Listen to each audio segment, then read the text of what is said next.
Olá pessoal, muito boa tarde. Estamos entrando no ar para mais uma live promovida pelo CETRIM, o nosso Sindicato das Empresas de Transporte de Cargas do Triângulo Mineiro. Sejam todos muito bem-vindos. Esta live que tem duração prevista de 30 a 40 minutos. E hoje nós vamos conversar com o Dr. Leonardo Canuto, que é especialista em direito público e nessa área de trabalho. Nosso tema de hoje é a Convenção Coletiva de Trabalho e Acordo Coletivo de Trabalho. O Canuto já está aqui conosco. Muito boa tarde, Canuto. Seja muito bem-vindo. É um prazer enorme conversar novamente com você aqui nesta nossa live. Boa tarde, meu amigo. Você está bem? O prazer é todo Graças a meu. Deus. Tudo em paz. Estamos aí escapando, né, como se diz. Mas está bem. Que bom, fico contente. Bom, Leonardo, eu vou fazer um breve resumo aqui do seu currículo. O Bom, Leonardo é especialista em Direito Público pela Faculdade Católica e Direito Empresarial pela Universidade Estácio de Sá. É professor de Direito de Empresa 1, 2 e 3, com atuação no direito empresarial com ênfase no contencioso estratégico e solução de conflito, novos negócios, direito digital, direito médico, planejamento societário, empresarial e por aí vai. Né, Canuto? Se a gente for fazer o completo aqui, vai tomar metade da live. a gentileza sua, querido. Mas a gente Parabéns. vem tentando estudar um pouquinho aí para levar, pelo menos, a uma melhor solução para quem nos procura e tem alguma necessidade do ambiente jurídico. Lembrando sempre que o Canuto, através do escritório dele, é um parceiro especial do CETRIM, que é o nosso Sindicato das Empresas de Transporte de Carga, e o Canuto está à disposição dos nossos associados, diretores, para sanar quaisquer dúvidas que, porventura, surjam nesse campo. Bom, vamos lá então, Canuto. Vamos trabalhar. Vamos sim. Canuto, o que é uma convenção coletiva de trabalho? Orley, vamos lá. Nas disciplinas do direito do trabalho, vinculando as relações de trabalho, empresa, funcionário, existe, nos termos do artigo 611 da Convenção Coletiva do Trabalho, aliás, da CLT, a previsão de se fazer uma convenção coletiva de trabalho que seria o regramento de uma categoria vinculada sindicato patronal, sindicato dos trabalhadores. Eu, particularmente, não gosto muito da palavra trabalhador, eu gosto mais da palavra colaborador. Mas a norma coletiva de trabalho, ela seria isso, ela seria uma vinculação, um estabelecimento de regras entre sindicato patronal e sindicato dos trabalhadores, desenhando as regras de trabalho daquela categoria, e ela é desenhada entre patrões e empregados. Essa convenção, esse acordo, vamos dizer assim, ele acontece uma vez por ano, né? Anualmente é realizada essa convenção. Justo. A recomendação de periodicidade é de ser uma vez ao ano, ele pode ser de até 2 anos, uma única negociação. Geralmente se recomenda anual porque você vai convivendo melhor com as necessidades tanto do ambiente empresarial quanto do ambiente do proletariado, para que sejam estruturadas as necessidades anualmente. Mas nada impede que ele seja até 2 anos, mas não pode ser superior a esses 2 anos. Nesse prazo aí de 2 anos, por exemplo, pode haver alguma mudança nesse acordo, alguma mudança assim, provisória, vamos dizer assim, até que seja feita uma nova convenção? Olha, se ela tiver uma vigência de 2 anos, ela tem que esgotar a vigência de 2 anos para começar uma nova negociação, tá? O que pode se criar dentro desse período de mais um ano, exaurido o primeiro, são premissas já valedoras para o segundo ano.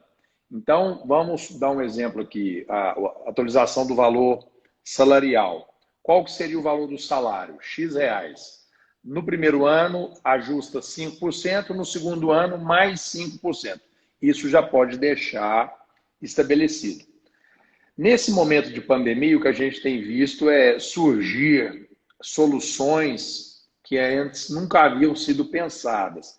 Então, hoje a gente entende a figura de um aditivo a uma convenção coletiva, a gente tem a figura de alguns instrumentos antes não tão usuais, ou por falta de necessidade, ou por falta até de exploração dos próprios profissionais que militam com essa área.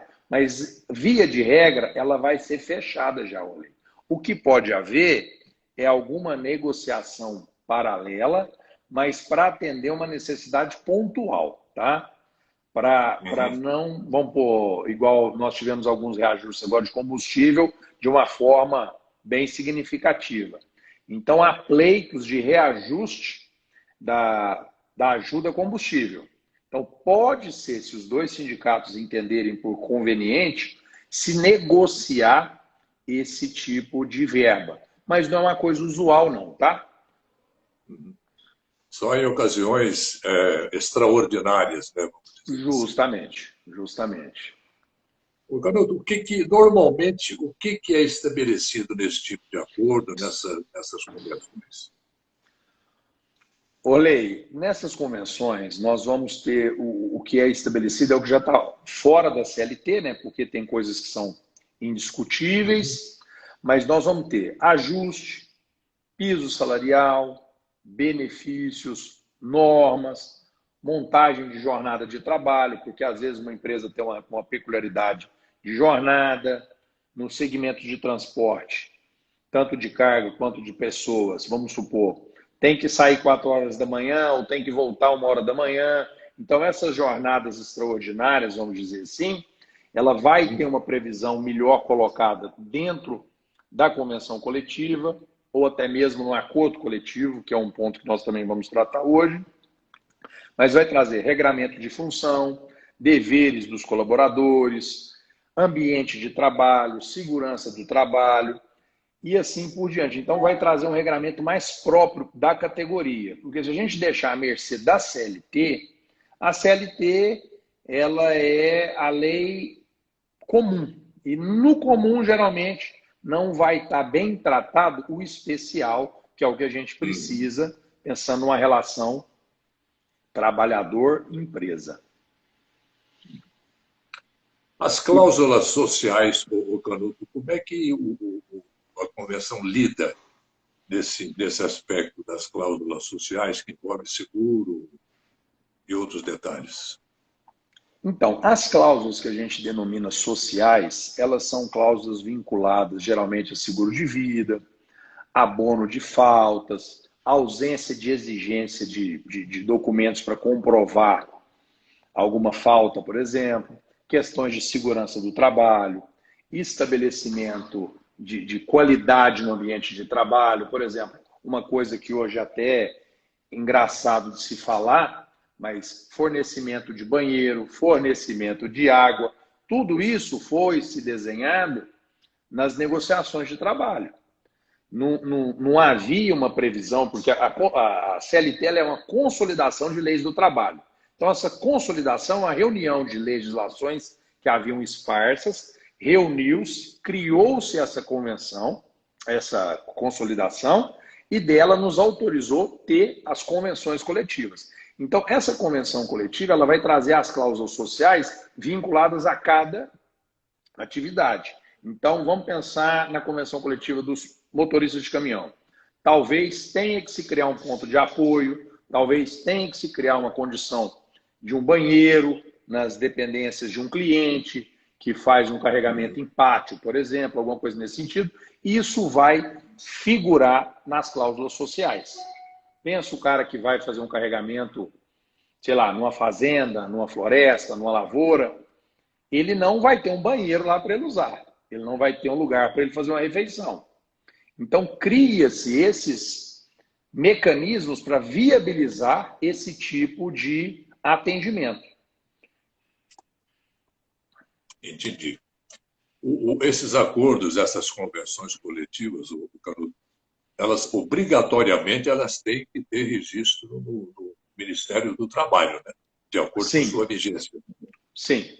Ela tem que ter o registro, Orley, por conta de uma exigência do Ministério do Trabalho, que é cadastral e de publicidade. Cadastral para ele saber tudo que existe, e de publicidade, porque amanhã, se você quiser consultar a convenção coletiva do CETRIM ou de qualquer outro sindicato em vigência no Brasil, você vai buscar o portal do Ministério do Trabalho, tá? Geralmente, o Ministério do Trabalho não opina em nada disso, a não ser que seja levado para ele alguma indagação, algum questionamento. Mas, via de regra, ele funciona só como registrador. Não, ele não pode dar palpite, né? Falar, isso Não, aqui está errado, isso aqui não pode ser assim. Não, né? não, ele não entra nessa seara, até porque ele extrapolaria a competência originária dele quanto a esse tema. Ô, Canuto, e como é que resolvem as decisões que conflitam com a CLT? Nós temos uma premissa que a legislação trabalhista, semelhante à legislação consumerista e assim, Estatuto de Criança e Adolescente e tudo mais, ela veio para proteger o lado mais fraco da relação, certo? Então, dentro da visão trabalhista, o mais fraco sempre vai ser o colaborador. Então, na existência de um conflito de normas, seja CLT, convenção coletiva, seja convenção coletiva, CLT, sejam leis esparsas fora da convenção coletiva, aliás, da CLT, mas que choquem com a convenção coletiva, vai prevalecer sempre o que for melhor para o colaborador. Tá?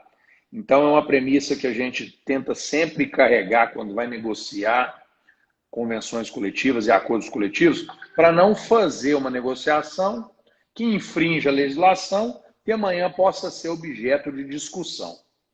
Porque o impacto negativo de uma cláusula mal feita ou com um propósito talvez duvidoso, ela pode ser muito danosa e manchar toda uma categoria no aspecto negocial e financeiro. Porque acaba que, por melhor que seja o propósito, ele vem sempre de encontro com o propósito financeiro. Concorda? Então, Claro, claro. nós temos que estar bem atrelados com essa questão de fazer uma boa negociação para não ter uma discussão posterior judicialmente. O Canuto, a súmula 374 do Tribunal Superior do Trabalho, como é que você avalia isso? Então, essa súmula ela foi criada num momento muito, vamos pôr, de muito amadurecimento do tribunal, e ela versa sobre a impossibilidade do colaborador exigir do seu empregador o cumprimento de uma convenção que não o representa. Então, o que a gente tinha? Conflitos de área, por exemplo. Você teria um prestador de serviço, que a matriz dele é Minas, só que ele tem um colaborador que vive em Goiás, por a proximidade de estado e por sérias circunstâncias, ele queria cumprir a convenção coletiva do estado vizinho, porque ele mora lá, o convênio médico dele é de lá, a família dele está lá, e havia-se essa discussão. Fala assim, tá, mas eu vou aplicar a convenção coletiva de onde ele trabalha ou de onde ele mora? A convenção coletiva é de onde ele trabalha. Porque tem que ter um regramento do trabalho. Porque senão amanhã a pessoa se intitula que vive no Rio Grande do Sul e trabalha em Uberlândia. Como é que nós vamos controlar isso? Vai ter que se ter várias convenções coletivas para atender a necessidade de todos os colaboradores. Automaticamente a gente voltaria à própria CLT, que ela já foi criada para atender a todos os colaboradores. E a convenção coletiva ela vem para reduzir a relação empresa-colaborador vinculados aos dois sindicatos. Então, o que o tribunal resolveu sumular? O que é a súmula? É uma reunião de vários entendimentos semelhantes. Ele cria uma súmula para dar uma força maior nesse segmento. Então, ou seja, a partir do momento que ele sumulou a súmula 374, não se discute mais esse tema. Esse tema já está resolvido. Então, o colaborador só pode exigir do empregador a aplicação da convenção coletiva ou do acordo coletivo pelo sindicato que o representa. Então, não há como ele exigir um outro sindicato, uma outra convenção coletiva ou um acordo coletivo que ele não esteja encampado. Essa súmula prevê isso, tá? E aí é muito clara, né? Muito clara. O colaborador, sim, no caso, como você diz, ele deve obediência e seguir a CCT do lugar onde ele executa o trabalho dele. Canuto, os itens que não são objeto de convenção coletiva de trabalho, como é que fica? Lei, nós temos algumas normas que elas já são fixadas e tem algumas constitucional e outras infraconstitucional, mas já tem proteção legal, que seria, por exemplo, seguro-desemprego, a existência do fundo de garantia, salário mínimo, 13º, salário família, licença maternidade, licença paternidade. São direitos que a gente define como direitos indisponíveis. O que seria isso? Mesmo que a convenção coletiva traga que o funcionário do segmento X não fará jus ao 13º salário. É uma norma ilegal. Por que ela é ilegal? Porque ela fere um direito fundamental nos termos das outras legislações e que são indisponíveis. Então, eu não posso renunciar ao meu direito ao 13º. Eu não posso renunciar ao direito de receber, no mínimo, um salário mínimo, porque são normas de proteção do Instituto Trabalhador. Então, ela não aplica a mim ou a você, ela aplica a todo mundo. Então, nós não vamos poder ter uma legislação que fere esses direitos fundamentais, porque ela vai ser interpretada como ilegal. E num momento desse, vamos só fazer um exemplo, o Ministério Público do Trabalho ou o Ministério do Trabalho podem interceder e falar, vocês não podem ter uma convenção ou um acordo coletivo que disciplina que os colaboradores não vão receber 13º, ou não vão tirar férias, ou não vão receber horas extras e assim por diante. Então, tem alguns temas que são insensíveis à questão de negociação. Você conhece algum caso, Canuto, de convenção que tentou, pelo menos, burlar essas leis? Nós temos conhecimento de acordo coletivo, Arlen. Acordo coletivo que... Vou só te explicar o que é acordo coletivo para ficar mais fácil a conclusão da resposta. Mas o acordo coletivo ele é mais estreito do que a convenção coletiva. O acordo coletivo ele vai ser empresa, sindicato de colaboradores. Porque uma empresa vai ter algumas peculiaridades mais... como é que eu vou te colocar? Especiais do que a própria categoria. Então, ela estreita mais a sua relação com o sindicato dos colaboradores e faz um acordo coletivo que vai disciplinar a relação de trabalho dos colaboradores para com a empresa. Então, quando a gente fala empresa, sindicato, acordo. Sindicato, sindicato, convenção. Tá? Então, nós conhecemos acordos coletivos onde havia o não pagamento de horas extras ao valor de cálculo das horas extras, porque as horas extras são calculadas para pagamento de forma superior à hora normal. Então, esse de horas extras é um que nós temos, e havia um outro acordo disciplinando que a função que a convenção coletiva trazia como superior à de motorista original, que é o motorista, depois o motorista bitrem e assim sucessivamente. Então, ela trazia todos os motoristas o mesmo salário base. Então, essa foi uma também que foi objeto de discussão e houve um ganho dos sindicatos trabalhadores, porque foi interpretado como sendo inconstitucional, em razão de não poder disciplinar sobre essa minoração do salário.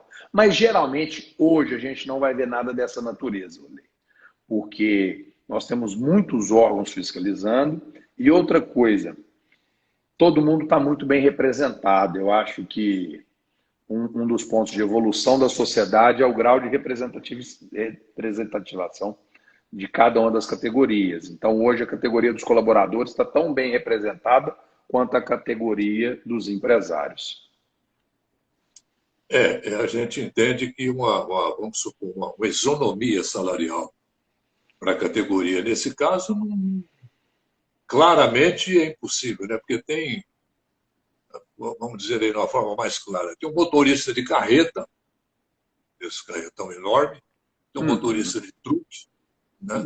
Que é uma responsabilidade grande, mas Sim. não tão quanto a outra. Então, eu acho que cada competência merece a sua recompensa. Né? E a remuneração também da experiência, né, Orley? Porque você não vai ter um motorista iniciante trafegando num veículo de tamanha complexidade.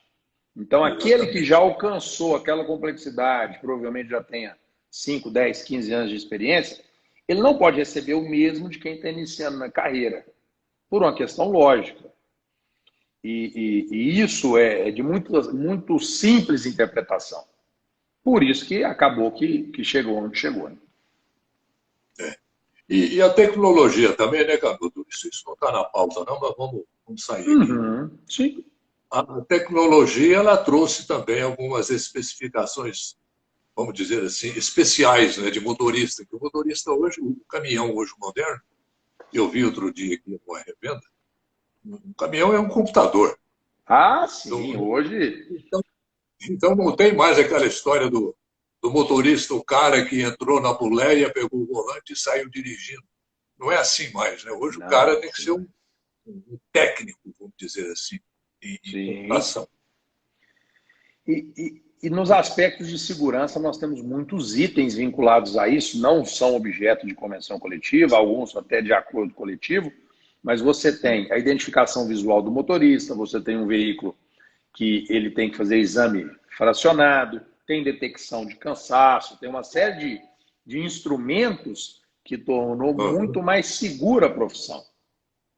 Com certeza, muito diferente daqueles que começaram isso há 10, 20 anos atrás, que tinham um veículo que era muito mais exigente de todas as habilidades do motorista do que com certeza é hoje. Acho que a própria Câmara precisava mais de braço do que de cabeça. Do que de talento, né?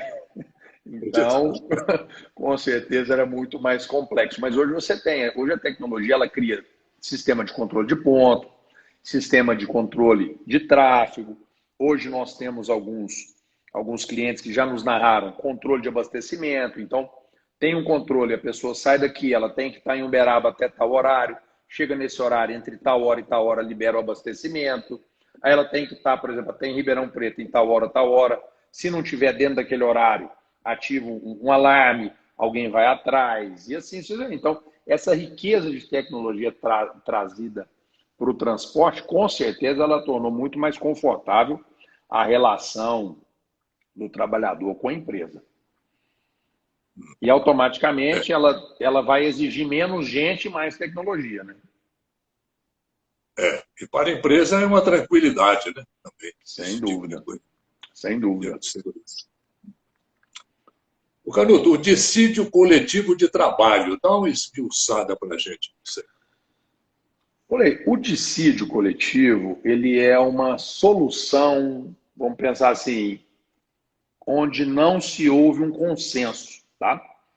Ele é o instrumento legal que existe para a gente buscar uma definição de aspectos da convenção coletiva que não se conseguiu chegar amigavelmente, sindicato-trabalhador, sindicato-empresa. Então, ela pode versar sobre toda a convenção coletiva ou itens específicos. O que a gente tem geralmente de itens específicos? Reajuste de plano de cargos e salários, ou coparticipação, convênio médico, ou vale alimentação, vale refeição. Então, são esses pontos que geralmente vai se ter um maior nível de incompatibilidade. Porque geralmente um enxerga que pode se pôr mais, outro enxerga que tem que ser menos, e assim sucessivamente. Então, é um ponto bem sensível que a gente vê de muito debate, são os valores. E, claro, em algumas categorias você vê direitos. Então, no segmento bancário, por exemplo, nós conduzimos uma negociação muito extensa, uma época, que eles queriam estabelecer o 14º salário. Então, assim, não tem previsão, mas o Congresso tem, aí não sei quem mais tem, então a gente quer também. E você tem o banco público, você tem o banco privado. Então, é um ambiente muito sensível com o interesse de muita gente. Então, se transformava em dissídio coletivo. Até o Poder Judiciário falar, ó, faz sentido, não faz sentido, e tentar mediar alguma coisa nesse sentido. E o prejuízo que eu vejo, às vezes, de alguns assuntos que avançam para o dissídio coletivo é a celeridade, né? Porque é uma briga e briga nunca é tão rápido igual a solução amigável. Mas ele é o remédio para definir algumas condições de trabalho que não conseguiram ser alcançadas no ambiente da negociação. Então, o dissídio seria isso. Infelizmente, a gente vê muito por uma opinião particular minha, por intransigência das partes. Eu acho que toda demanda que puder ser evitada é o melhor caminho, mas geralmente ela é fruto de intransigência. Seja de um lado, seja do outro, mas ela vem de uma intransigência aí. E claro, se existe o remédio legal, não tem por que não usá-lo. Mas, para que seja utilizado pelos colaboradores, há que ter um consenso absoluto dos colaboradores sindicalizados. Entendeu? Então, ou seja, se não for uma aprovação de maioria absoluta, não se avança um dissídio coletivo. Agora, o que nós temos muito sensíveis hoje, inclusive, por acaso, hoje de manhã eu estava com essa conversa, é o papel do sindicato na apresentação das propostas para os sindicalizados. Porque isso, às vezes, é o ponto de equilíbrio, de apresentar realmente, falar, ó, nós temos essa proposta, a visão do sindicato patronal é essa, a visão do sindicato dos colaboradores é essa, para tentar fazer um consenso. Porque se não houver essa transparência, com certeza sempre vai ter litígio. E aí vai, é uma demanda terrível, né? Vai, e todos perdem, né, garoto? Quando é uma demanda muito longa, todos perdem. Todo mundo perde. Todo mundo perde. Ô, Canuto, a diferença entre o acordo coletivo de trabalho e a convenção coletiva de trabalho? Qual a diferença que tem entre esses dois sistemas? Então, o acordo coletivo, ele vai ser mais estreito, ele vai estar vinculado a uma empresa e um sindicato de trabalhadores. Porque a empresa pode possuir peculiaridades que são maiores do que a própria convenção coletiva. Ou ela quer fazer para os seus colaboradores alguma coisa diferente do que está na convenção coletiva. Mas o que a gente vê na maioria das vezes, o acordo coletivo, ele não vai ser pior do que a convenção coletiva. Tá? Porque ele é um jogo de encontro de interesses.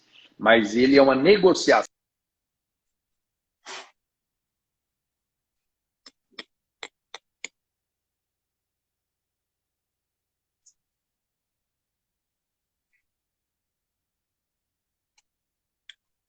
Deu um pipoco na internet aqui.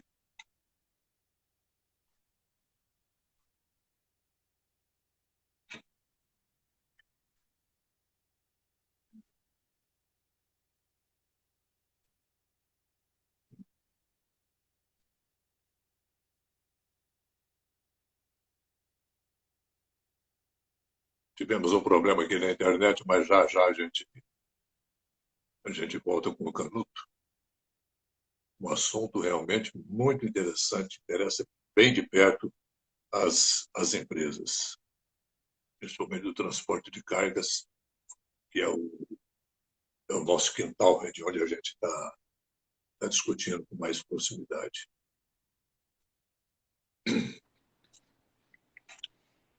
Oi, Canuto, deu um problema aqui na nossa internet. Mas tá me ouvindo? Está tranquilo?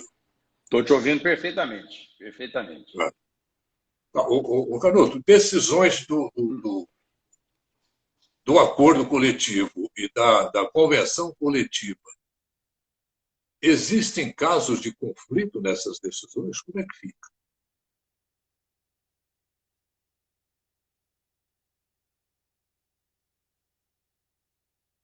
Do que prevê um e do que prevê o outro, ou haja realmente uma negociação no momento que os colaboradores topam com alguma norma e depois vai se avaliar no segundo momento e pode-se entender que ela não é tão compatível com o que prevê a convenção coletiva ou o acordo coletivo.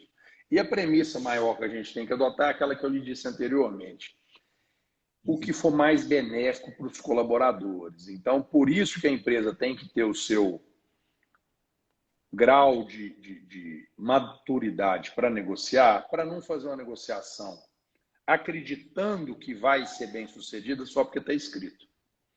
Porque se tiver uma negociação que abale os direitos dos trabalhadores, ela pode ser objeto de discussão e também poderá ser objeto de nulidade. E vai se aplicar a melhor norma ao colaborador. Entendeu? Então, nessa linha, é que a gente tem que ter um zelo interessante para não fazer só uma negociação que não vai chegar a lugar nenhum. Ou fazer uma negociação que te deixa vulnerável. Porque no conflito entre qualquer norma, vai prevalecer a que for melhor para os trabalhadores. Observado, claro, não pode ser uma norma ilegal, não pode ser uma norma imoral, mas entre duas normas de hierarquia semelhantes, a melhor é a que vai ser aplicada. Em todos esses casos, né, Canuto, o bom senso deve prevalecer para o bem de todos, né? No caso. Sem dúvida. Eu partilho desse entendimento. Eu acho que a concessão e o bom senso são virtudes que nunca vão perder o seu lugar. Com Seja certeza. para qualquer dilema ou necessidade que a gente tenha, eu acho que ela torna tudo mais simples. Com certeza.